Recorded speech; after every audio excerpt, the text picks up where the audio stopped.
Bonjour et bienvenue dans Poire et Cahuète, le podcast de Slate.fr dédié à l'actualité des idées.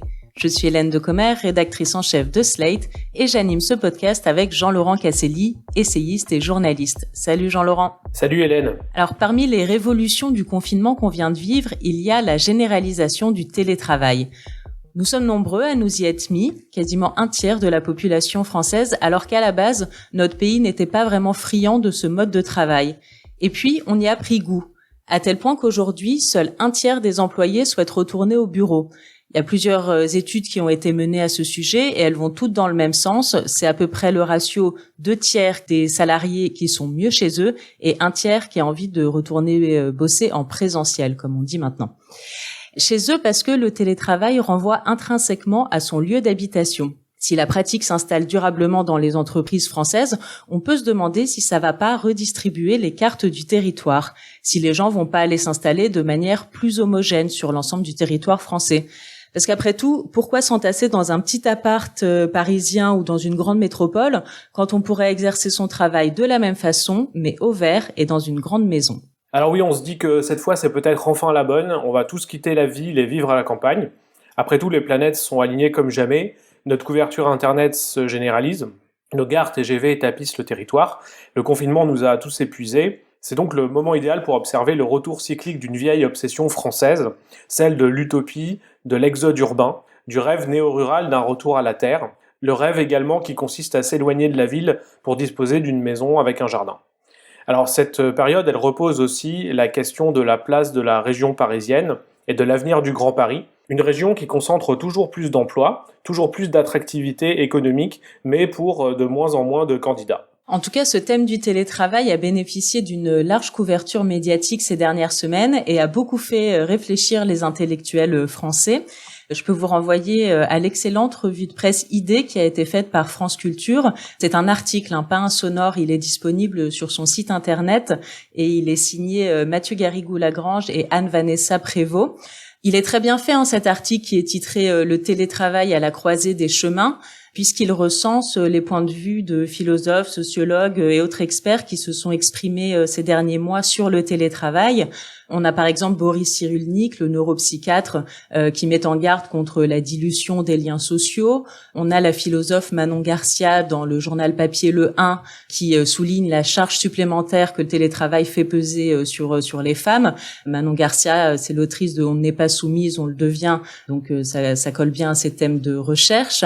On a aussi la sociologue du travail Danielle Linhart, classée à gauche, qui elle aussi est très critique sur le télétravail. On peut lire son point de vue dans la revue Philonomiste. Elle pointe le risque de désintégration du tissu social et une moindre résistance collective qu'on pourrait opposer au patronat, au chef en fait, quand on est tous atomisés derrière son écran d'ordinateur seul chez soi.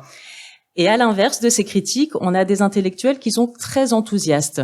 C'est le cas de Julia de Funès, qu'on entend partout en ce moment. Elle est sur tous les plateaux télé, dans toutes les grandes radios. C'est une philosophe, elle est aussi conférencière et elle est partisane de la libre entreprise. Elle a coécrit avec l'économiste Nicolas Bouzou La comédie inhumaine sur le monde du travail, un livre à base de critiques de réunions sur les réunions interminables, le management sclérosé à la française, tout ça. Et elle voit dans le télétravail une vraie libération des salariés. On l'écoute dans une vidéo brute qui est parue fin mai. Le télétravail modifie notre rapport au travail sur plusieurs points. Il déplace déjà le travail et en déplaçant le travail, il lui redonne sa juste place. C'est-à-dire que le télétravail s'inscrit dans la vie du foyer, il revient au centre du foyer, c'est-à-dire qu'il se domestique, il perd son prestige aristocratique totalement exclu de la vie. Et en se domestiquant, en venant au sein, en étant mêlé au foyer de la vie, on voit que la vie prend le dessus sur le travail. Le télétravail devient une activité comme une autre, au milieu des devoirs, au milieu d'autres activités. Et le travail reprend du sens parce qu'il n'est qu'un moyen au service de la vie. Donc comme tu l'as dit Hélène, les intellectuels sont plutôt divisés sur la question du télétravail. En revanche, les travailleurs sont plutôt unanimes. Ils sont en majorité favorables au télétravail, qui est une réponse réaliste et concrète à la recherche de sens. La fameuse quête de sens qui s'est déplacée du contenu du travail lui-même, avec la critique des bullshit jobs, vers la recherche d'un cadre de vie. Les citadins sont nombreux à sortir de ce confinement en burn-out territorial, et le lieu de vie devient en quelque sorte la nouvelle quête de sens. l'équivalent spatial du projet de reconversion professionnelle. On change de lieu pour changer de vie dans une forme de reconversion territoriale. D'ailleurs, ça fait une trentaine d'années qu'on trouve des suppléments Quitter Paris en kiosque, avec des palmarès des villes où il fait bon vivre. Et depuis très longtemps, cette aspiration est reliée à l'espoir que les nouvelles technologies nous émanciperont enfin de la contrainte spatiale. On va le vérifier dans l'extrait qu'on va écouter. C'est un extrait du film L'Arbre, le maire et la médiathèque d'Éric Rohmer, sorti en 1993. Alors dans ce passage, le maire, interprété par Pascal Grégory, imagine l'avenir des campagnes au XXIe siècle. Il est confronté au scepticisme d'Arielle Dombasle, romancière parisienne qui, elle, ne croit qu'à moitié à ses prédictions. On l'écoute. Maintenant, de plus en plus, les gens s'installent à la campagne pour tout le temps, à longueur d'année. Dans 50 ans, la plupart des gens des villes s'installeront à la campagne. Eh ben oui, ce seront plus des gens des villes. Si, parce qu'ils auront des activités urbaines, enfin jusque-là considérées comme urbaines. C'est-à-dire qu'ils ne peuvent avoir lieu qu'en ville. Avec la vidéo, le fax, les ordinateurs, eh bien le travail de bureau pourra se faire à la maison, pourra rester chez soi. Tu comprends? Ouais. Et faire la comptabilité d'une entreprise dont le siège se trouve à Paris ou à Nantes et les usines un peu partout. Et on pourra monter chez soi les éléments d'un moteur d'avion ou d'une centrale nucléaire. Oui, je t'écoute, pourquoi pas, bien sûr. De sorte qu'il y aura une répartition de la population qui deviendra harmonieuse, et ne reposera plus sur la dualité paysan-citadin. Non? Tu n'es pas d'accord? Non. À mon avis, c'est utopique, ça ne marchera pas. Et alors, Jean-Laurent, qui a eu raison entre le maire et l'écrivaine parisienne? En réalité, un peu les deux. On voit bien que quand Pascal Grégory évoque le fax, l'ordinateur, il anticipe le fait que le télétravail va se démocratiser. Mais en même temps, comme on l'a dit en introduction, la centralité de la métropole parisienne est de plus en plus forte, et dans les années 90, on n'imaginait pas que Paris deviendrait une ville totalement inaccessible aux classes moyennes. Donc tout ça est un peu paradoxal. Alors pour mieux comprendre ces paradoxes, j'ai contacté Xavier de Masneau. Il est consultant, il a créé le site The Village, un média précurseur consacré aux questions de coworking et de télétravail en zone rurale. Il a lui-même fondé en 2004 un des premiers tiers-lieux ruraux dans l'ancienne école du village de Boitron. Boitron où il réside, c'est dans l'Orne, entre Caen, Le Mans et Rouen, à environ 2 heures de Paris. L'Orne, justement, c'est un des départements qui ont vu, selon l'INSEE, leur population le plus augmenter pendant le confinement.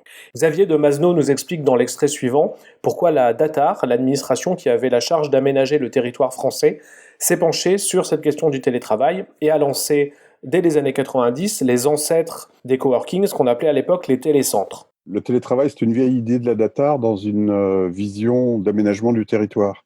Les téléactivités, comme on disait à l'époque, devaient permettre de recréer de l'activité économique. Vous voyez surtout ça sur l'angle d'aménagement, partout en France, et en particulier en zone rurale. Je pense qu'ils étaient assez en avance avec une vision un peu jacobine du sujet quand même, parce que c'est la DATAR. Ça, c'était l'erreur tout à fait compréhensible de l'époque. Ils voyaient des salariés d'entreprise qui allaient pouvoir s'installer et vivre à la campagne avec une entreprise distante, dans une agglomération éloignée. Et la première manifestation de cette politique, de cette stratégie, ça a été le télécentre de Villard-de-Lans, sur le plateau du Vercors, qui était peuplé par des salariés majoritairement d'entreprises publiques.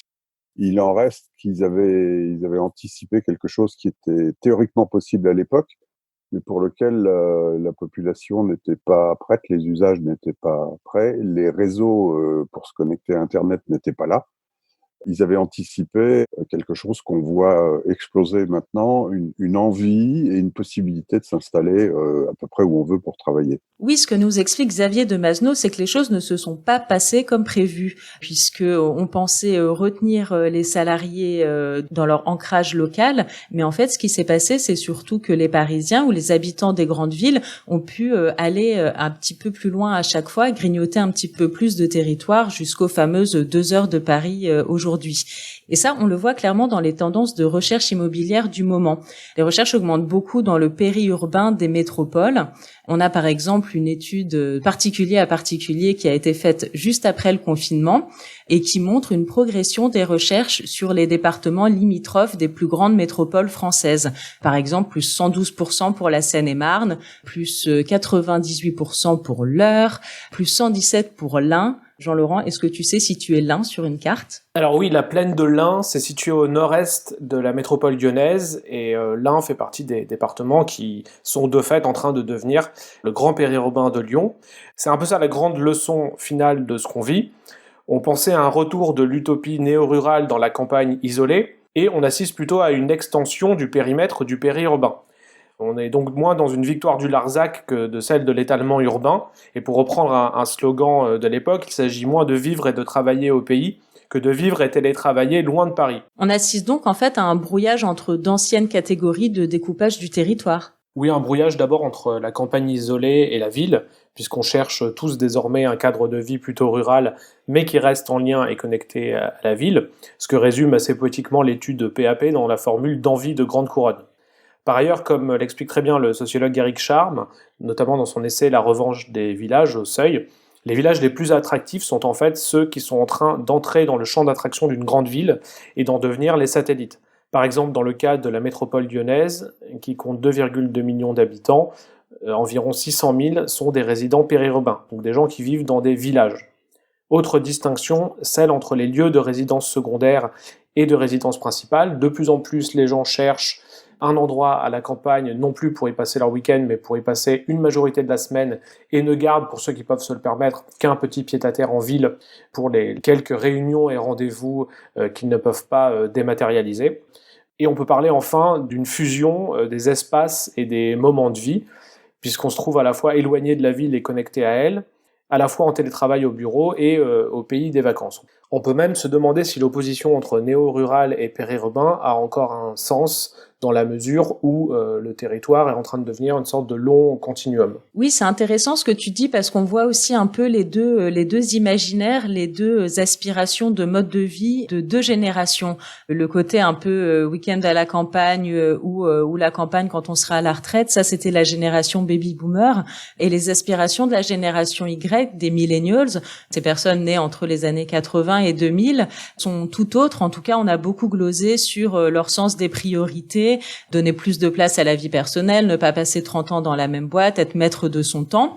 En tout cas, cette hypothèse du poids des millennials dans la redistribution des forces humaines sur le territoire a été étudiée par le géographe conservateur américain Joel Kotkin. Dans un article publié dans le magazine d'opinion Quillette, il explique que déjà, on observe dans certaines zones bien précises du monde occidental des migrations de populations hors des grandes villes, en particulier des migrations des millennials, et en particulier de ceux qui appartiennent à la classe créative. Ces diplômés, donc trentenaires, quarantenaires, qui occupent de bons postes et qui s'éloignent de plus en plus des gros hubs, des grosses concentrations des métropoles, à tel point que même les entreprises de la tech les suivent, puisqu'on a par exemple Uber et Apple qui ont délocalisé des activités stratégiques dans des zones comme Dallas, comme la banlieue nord d'Austin.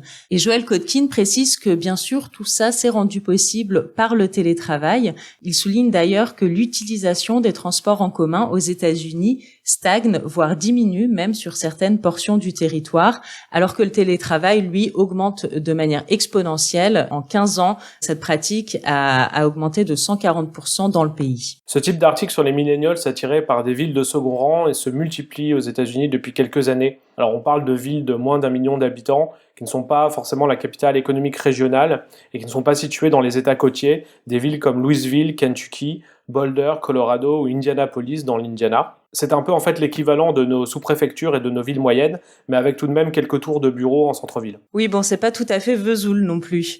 Mais on va terminer cette émission par quelques conseils de lecture sur ce thème-là. Déjà, vous pouvez réécouter notre Poire et Cahuète, La revanche des campagnes, qui est sorti il y a quelques semaines de ça, et dans lequel on parlait déjà du Sacre de la Terre de Jean Viard, un ouvrage qui est paru cette année et que je vous invite une nouvelle fois à lire. Oui, c'est vrai qu'on a puisé à nouveau dans ces textes de Viard pour préparer cette émission. Je conseille également La revanche des villages d'Éric Charme, que j'ai cité, à la République des idées, au Seuil, qui est vraiment une très bonne synthèse de ses réflexions sur l'avenir des villages et des campagnes françaises. Également, alors dans les parutions récentes de l'été, on peut mentionner Exode urbain, manifeste pour une ruralité positive de Claire Desmar-Poirier, qui est agricultrice installée en Bretagne. Donc c'est aux éditions Terre Vivante et le livre paraîtra en août. On mentionne aussi la parution toute fraîche de La Renaissance des campagnes, enquête dans une France qui se réinvente au Seuil, et c'est juste là en juin 2020, signé Vincent Grimaud. Et bien sûr, on vous renvoie au site The Village ZE, de Xavier de Masneau, qui parle très régulièrement de tous les sujets qu'on a évoqués autour du télétravail, du coworking et du rééquilibrage du territoire. Et c'est déjà la fin de cet épisode de Poire et Cahuète. Retrouvez-nous sur slate.fr ou sur votre application de podcast préférée. Si vous avez aimé Poire et Cahuète, n'hésitez pas à vous abonner, à nous mettre 5 étoiles et à en parler autour de vous.